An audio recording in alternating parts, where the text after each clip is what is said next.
If you have seen or heard of this man, then get to know him now. Imagine living a life of luxury with multi-million rand mansions, exotic cars, and high-profile parties, while being at the center of one of South Africa's most scandalous corruption sagas. This is the story of Edwin Sodi, the businessman whose rise to power came with lawsuits, tax battles, and public outrage over millions in wasted taxpayer funds. From incomplete schools and sanitation crises to T-shirts for political campaigns, Sodi's name has become synonymous with controversy. How did he get here? And why does his story still matter? Let's uncover the truth. Welcome back to this channel. Kindly like and subscribe. I know I like my holy waters, but I don't want to say this in a manner that's gonna sound, arrogant. But I think 2 weeks ago, I bought 6 bottles of champagne.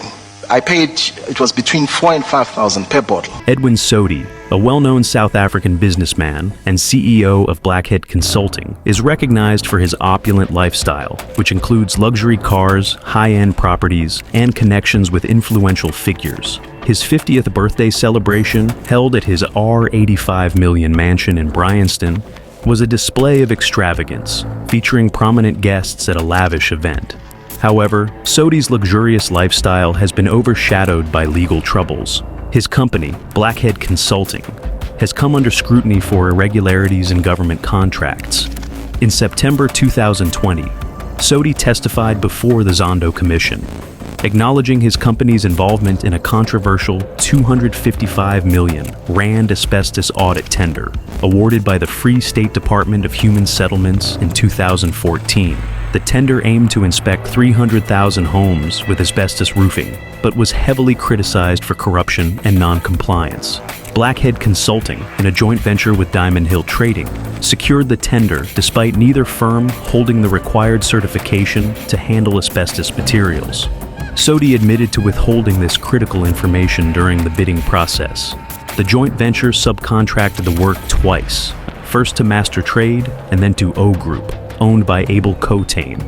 Ultimately, O Group carried out the work for just 21 million rand, while Blackhead Consulting and Diamond Hill Trading collectively pocketed approximately 200 million rand without contributing directly to the project. Evidence presented to the Zando Commission revealed that proper procurement procedures were bypassed. The contract, initially awarded in Gauteng, was irregularly extended to the Free State, sidestepping competitive bidding processes. Antimo Maisie, the former head of the Free State Department of Human Settlements, admitted these failures, acknowledging that taxpayers did not receive value for their money. Sodi's testimony also exposed several dubious financial transactions. He admitted to paying 650,000 rand toward a property registered under a trust, managed by Macy, shortly after the tender approval. He also facilitated a 600,000 rand payment to a car dealership, enabling then Director General of Human Settlements, Thabane Zulu, to purchase a vehicle. Zulu had played a key role in securing funding for the asbestos project. Following these revelations, the Hawks arrested 7 individuals across Gauteng, KwaZulu-Natal, and the Western Cape, including Edwin Sodi and Antimo Macy.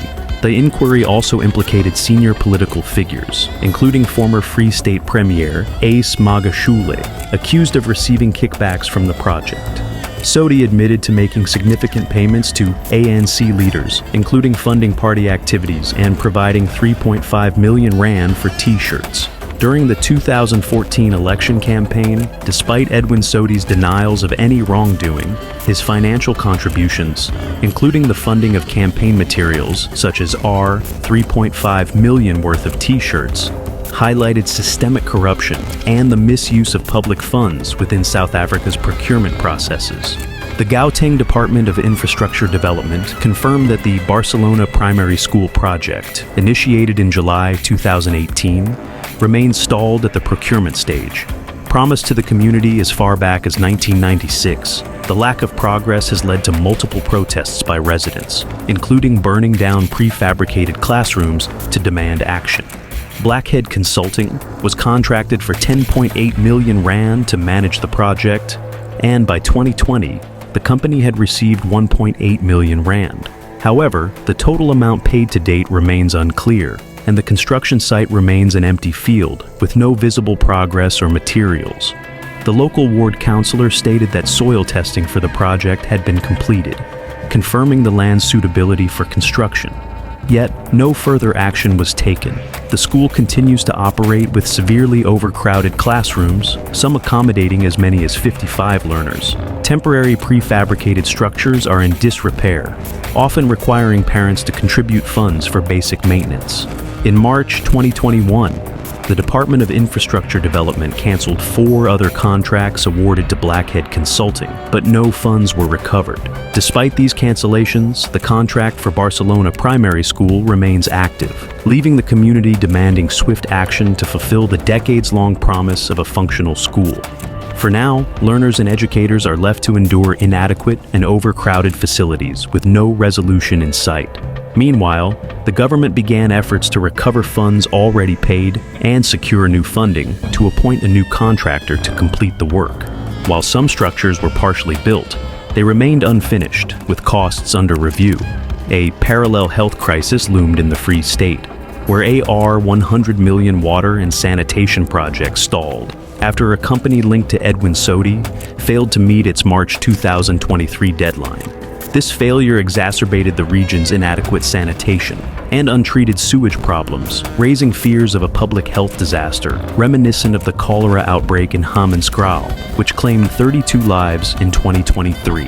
In June 2019, G5 Group, linked to Sodi, was awarded a tender by the Zando municipality for a bucket toilet eradication project. The aim was to replace bucket toilets and pit latrines in Zando, which had the country's highest number of bucket toilets at the time. However, the project faltered, leaving behind rusting equipment and incomplete infrastructure. Workers faced salary cuts, late payments, and G5 Group's failure to fulfill contractual obligations, including unpaid UIF contributions and taxes. This mismanagement triggered protests and work stoppages, further delaying progress. Although Sodi officially resigned from G5 Group in May 2020, reports suggested he remained involved, as he was frequently seen at the project site. The unfinished Zando sanitation infrastructure mirrored issues in Hammenskral, where poor water treatment facilities led to contamination. The municipality now faces a similar risk, with sewage flowing into water supplies due to incomplete systems. Edwin Sodi's story is a stark reminder of how greed and corruption can devastate communities, derail essential public projects, and erode trust in leadership. From incomplete schools and water crises to high-profile legal battles, his actions have left a trail of frustration and unanswered questions. As investigations continue and the consequences unfold, one thing is clear: accountability and justice are crucial to rebuilding what has been lost. The question remains, will Sodi's legacy be one of redemption or ruin? Thank you for watching. Kindly like this video, drop your thoughts in the comment below, and subscribe to this channel. See you in our next video. The Zando project is just one example of the controversies surrounding Sodi and his companies.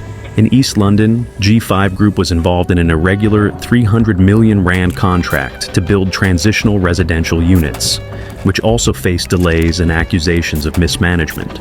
The Special Investigating Unit, SIU, has called for civil proceedings to recover funds related to this project. In March 2020, the city of Tshwane awarded a 291 million rand contract for the upgrade of the Roywal wastewater treatment plant to CMS NJR and Blackhead JV. The project aimed to increase capacity from 110 million liters per day to 250 million liters, with a completion deadline of March 2022. However, by late 2022, only 60% of the first phase was completed.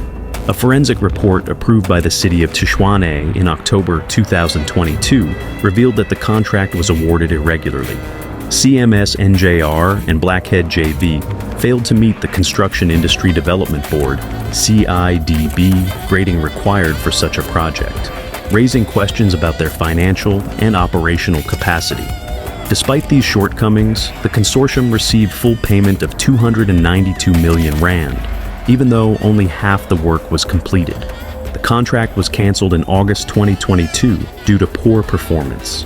In September 2020, Edwin Sodi testified before the Zando Commission, admitting that his company, Blackhead Consulting, made several payments to high-ranking African National Congress, ANC members. Among them were former Health Minister Zweli Mkhize, former Labor and Employment Minister Thulis Nxesi, and current Deputy President Paul Mashatil. Sodi claimed these payments were either personal loans or donations, often tied to long-standing friendships or assistance for specific causes. For example, Nxesi received 45,000 rand to help an underprivileged child, while Mkhize's 6.5 million rand payment was described as a party donation. Sodi also spent 3.5 million rand on t-shirts for ANC volunteers, attributing his support to personal loyalty rather than formal party membership. In February 2024, the South African Revenue Service, SARS, issued Sodi a tax bill exceeding 400 million rand, citing unpaid taxes. Adding to his financial woes, he is embroiled in a legal battle over a R24 million divorce settlement. Failure to settle this amount could result in asset seizures or even arrest. Previously, the Asset Forfeiture Unit, AFU, had seized Sodi's luxury assets, including mansions and vehicles, as part of broader investigations into his alleged corruption. However, in March 2024, Sodi repurchased his 75 million rand Bryanston mansion from the AFU and promptly listed it for sale, highlighting his ongoing efforts to navigate his financial and legal troubles. Despite these challenges, Sodi made headlines in November 2024 with the grand opening of a new nightclub on Bree Street, Cape Town. This followed his 2023 acquisition of a stake in Leave Santon, another high-profile venue. The Bree Street Club, where Sodi holds a majority stake, was positioned as a premier entertainment destination, attracting figures from the entertainment world. However, Sodi's ventures in the nightlife industry have not been without controversy. His failed R16 million deal for the Greenhouse Bar in Sandton and the financial instability of his companies continue to cast a shadow over his business dealings. Edwin Sodi's story is a stark reminder of how greed and corruption can devastate communities, derail essential public projects, and erode trust in leadership. From incomplete schools and water crises to high-profile legal battles, his actions have left a trail of frustration and unanswered questions.